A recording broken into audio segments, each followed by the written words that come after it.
కుత్బుల్లాపూర్ వేణుగోపాల స్వామి temple line లో Venkataramana son of Appalaswamy అనే వ్యక్తికి 16వ తేదీ నాడు రాత్రి 8 గంటల సమయంలో 5 తులాల బంగారు మంగళసూత్రం దొరికింది. అతడు బాధ్యతగా తీసుకువచ్చి జీడిమెట్ల పోలీసులకు అందించారు. ఈ విషయమై ఎవరు పోలీస్ స్టేషన్ లో ఫిర్యాదు చేయకపోవడంతో జీడిమెట్ల పోలీసు వారు సోషల్ మీడియా ద్వారా ప్రజలకు తెలియజేశారు. అనగా ఈ రోజు 18వ తేదీ నాడు మంగళసూత్రాన్ని పోగొట్టుకున్న కుత్బుల్లాపూర్కు చెందిన గుండా హారిక సన్నాఫ్ శివ జీడిమెట్ల పోలీసులను సంప్రదించారు. జీడిమెట్ల SHO గడ్డం మల్లేశం విచారించి 5 తులాల బంగారు మంగళసూత్రాన్ని గుండా హారికకు అప్పజెప్పారు. 3 రోజుల క్రితం జీడిమెట్ల ప్రాంతంలోని కుత్బుల్లాపూర్ ఏరియాలో వేణుగోపాల స్వామి టెంపుల్ దగ్గర ఉన్నటువంటి క్లినిక్ డాక్టర్ గారు అక్కడ క్లినిక్ ముందు వెళ్తున్న క్రమంలో ఒక చైన్ దొరకడం జరిగింది. దాదాపు 5 తులాల విలువైన బరువు ఉన్నటువంటి బంగారం.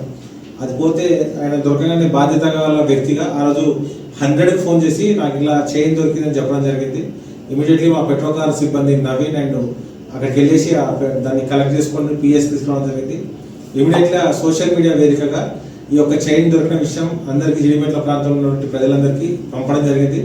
దానికి స్పందిస్తూ వారు ఈరోజు రావడం, దాంట్లో స్పెసిఫికేషన్స్ అన్ని చెప్పడం, అది ఎక్కడ చేయించారు, దానికి సంబంధించిన పూర్తి వివరాలు, అది గతంలో వేసుకున్నప్పుడు ఉన్నటువంటి ఫొటోస్ అవన్నీ విచారించిన తర్వాత ఇది వీరికి సంబంధించిన తెలిసి ఈరోజు అది హ్యాండ్ ఓవర్ చేయడం జరిగింది.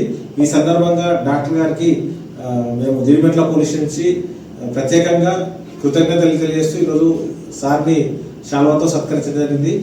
ప్రజలు కూడా ఖచ్చితంగా సొసైటీ కోసం ముందుకు రావాలని, మీకు ఏదైనా అవసరం ఉన్నా కాదు ఏ రకంగా ఉన్నా 100 నెంబర్ ఉపయోగపడతానికి ఇది ఒక మంచి ఎగ్జాంపుల్.